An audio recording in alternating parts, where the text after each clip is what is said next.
Bombas hidráulicas de engranes. Las bombas de engranes han sido por muchos años populares para todos los tipos de sistemas hidráulicos, pero especialmente en las aplicaciones en equipo móvil, debido a que son menos costosas y tienen mayor tolerancia a la suciedad que las de otros tipos. Hasta hace poco tenían un pronóstico de vida muy reducido debido a la extrema carga lateral que los engranes aplican sobre los rodamientos de las flechas. Esto también provocaba que fueran calificadas para bajas presiones. En años recientes, debido a las mejoras en las técnicas de fabricación, las bombas de engranes están ahora disponibles para aplicaciones en operaciones de alta presión, hasta de 3500 psi, para ciertos tamaños de algunos fabricantes. Están también disponibles en un amplio rango de capacidades de flujo, empezando desde una fracción de 1 galón por minuto y hasta de 80 galones por minuto para bombas dobles. Unos pocos fabricantes pudieran ofrecer aún más capacidades. Construcción de una bomba externa de engranes. Una bomba de engranes externa es aquella en la cual cada engrane es externo al otro, en contraste con las bombas de engranes internos en las cuales un engrane está dentro del otro. Dos engranes de acero, generalmente engranes rectos, giran dentro de una carcasa de fierro vaciado o de aleación de zinc. El engrane conducente tiene una cuña que lo sujeta a la flecha. Se engrana y hace girar al engrane conducido. Los dientes de los engranes hacen un ajuste preciso dentro de la carcasa. Al girar los engranes, se crea una corriente de flujo en el exterior de cada uno de ellos. El aceite, atrapado en las ranuras entre los dientes, es llevado y descargado dentro de la cavidad que tiene el puerto de salida. Es forzado hacia la salida por el aceite que viene detrás de él. El engranaje de los dientes en el centro de la bomba sella y separa el puerto de salida del de entrada. Una succión es creada en el puerto de entrada al ser llevado el aceite por los dientes de los engranes. Esta succión arrastra aceite dentro de la bomba desde el depósito del sistema. Placas de desgaste. Aquellas bombas que son construidas para alta presión generalmente tienen las placas de desgaste flotantes en cada lado de los engranes. Estas placas pueden ser vistas aquí. Tienen una forma ovalada para ajustarse al diámetro de la carcasa y son sostenidas en los rebordes contra cada lado de los engranes por la presión interna obtenida de la salida de la bomba a través de pasajes muy pequeños taladrados. Dirección de la rotación. A diferencia de los motores de engranes, los cuales son construidos con una dirección simple de rotación, ya sea en dirección de las manecillas del reloj o contra la dirección de las manecillas del reloj, viendo la flecha desde el extremo de la bomba. Si trabajaran en la dirección equivocada, el flujo de la bomba sería también en la dirección equivocada. El puerto de entrada se convertiría en el puerto de salida. La fuga de alta presión se regresaría a través de los pasajes internos de drenaje, se acumularía detrás del sello y lo pudiera reventar. Rodamientos de la flecha. Algunas bombas de engranes son construidas con rodamientos de aguja, otros con rodamientos de camisa o buje. Los rodamientos de tipo camisa son menos costosos y trabajan bien con la dirección de motores eléctricos, donde se mantiene el total de las revoluciones por minuto de la flecha. Pueden tener mayor duración que los rodamientos de agujas o de rodillos, suponiendo que el aceite se mantiene bien filtrado. Las bombas para equipo móvil deben siempre tener rodamientos de aguja porque son más tolerantes a la suciedad y menos propensas a atorarse cuando trabajan a la presión total a velocidad reducida. Variaciones de bombas de engranes. Las bombas que se muestran aquí son variaciones del diseño de bombas estándar de engranes, pero con el mismo principio básico de bombeo. Esto es, dos elementos acoplados, uno de ellos ensamblado a la flecha por una cuña, gira junto con ella, al abrir o cerrar las cavidades internas en cada giro de la flecha. El método de alimentación de aceite dentro y fuera de los elementos varía de alguna forma de las bombas estándar de engranes externos. Son menos populares que las bombas de engranes externos, siendo más costosas y no están a disposición más que de algunos pocos fabricantes y tienen un rango limitado de tamaños y rangos de presión. Bombas de engranes internos. Una bomba de engranes internos es aquella en la cual los dos engranes o elementos de bombeo están uno dentro del otro. En este ejemplo, el engrane interno está acoplado a la flecha con una cuña. Se engrana con el engrane externo y lo arrastra con él. El aceite se mueve a través de las aberturas de la bomba por las cavidades abiertas entre los dientes en el lado de adentro y el engranaje de los dientes en el lado de la descarga. Las ventajas que aplican este diseño son un flujo suave casi sin pulsos y una capacidad ligeramente mayor en bombas del mismo tamaño físico. Las desventajas son un más alto costo, un rango de tamaños muy limitado, de bajo a moderado en los rangos de presión y muy pocos fabricantes.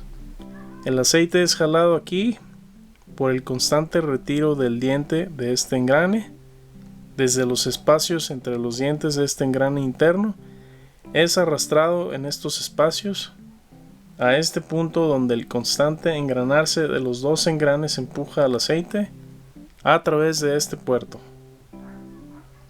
Tenemos engrane interno rotatorio y creciente estacionario.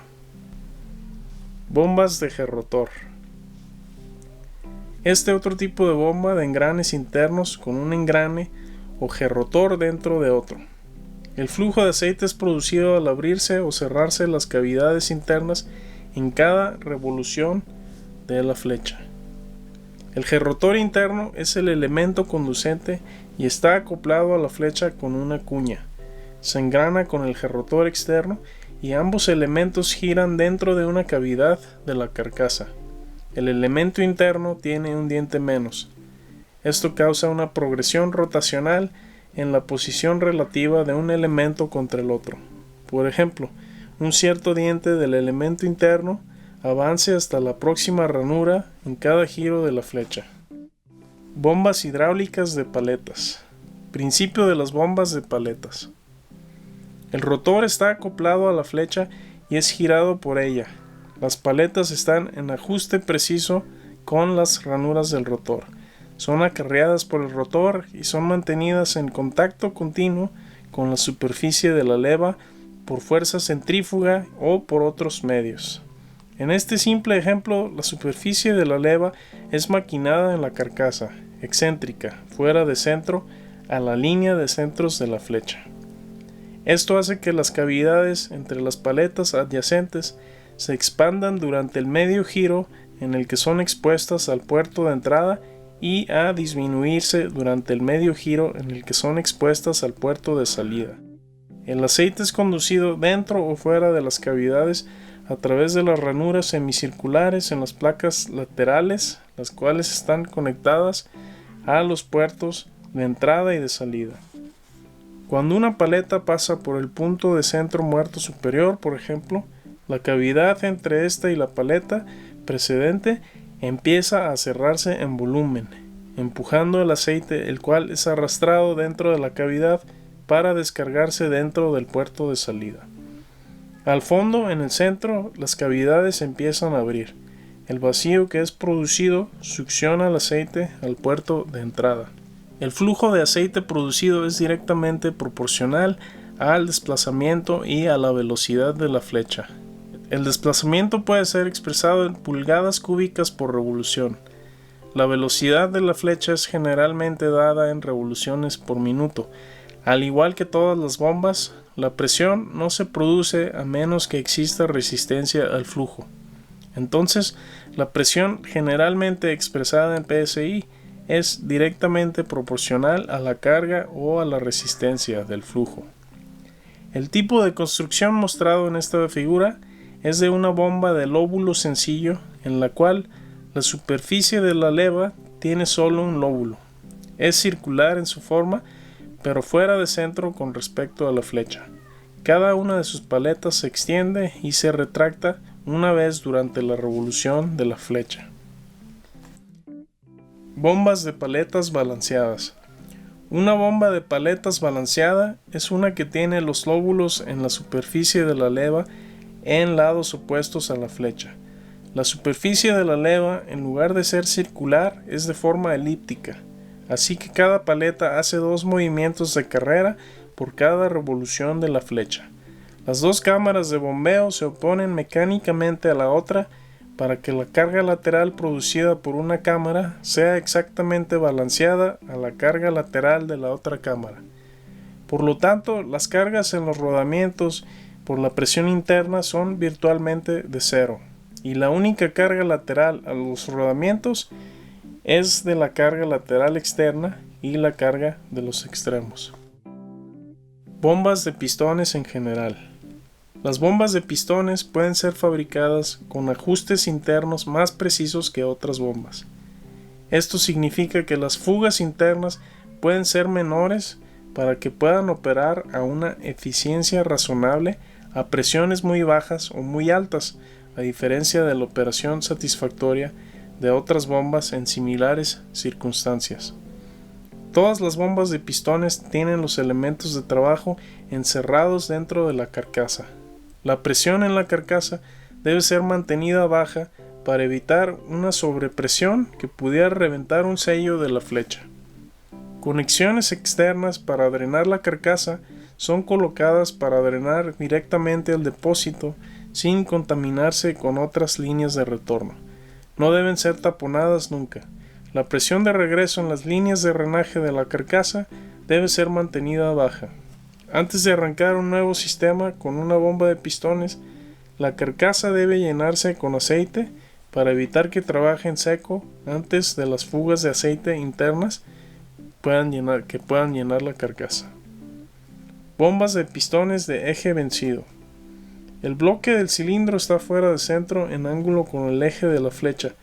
Esto hace que los pistones avancen al girar el bloque del cilindro con la flecha. ¿Cómo trabaja la bomba? Al girar la flecha, arrastra la placa de empuje con ella. Una conexión universal al bloque de pistones hace que el bloque y los pistones giren con la flecha y la placa de empuje. Los pernos conectores de cada pistón proveen el movimiento lineal de la carrera del pistón. Los agujeros de puerto en la parte trasera conectan con ranuras semicirculares de alimentación, ya sea en la cubierta trasera o en la placa de válvula en la placa trasera. La posición de estas ranuras es girada a un tiempo para que el aceite sea alimentado a cada pistón mientras que está en su movimiento de succión y el aceite es conectado al puerto de salida en su movimiento de descarga. El volumen de flujo es directamente proporcional al número de pistones, diámetro y carrera de los pistones y a las revoluciones por minuto de la flecha. Dado que el desplazamiento no puede ser cambiado, la única manera de variar el volumen de flujo es al variar la velocidad de la flecha.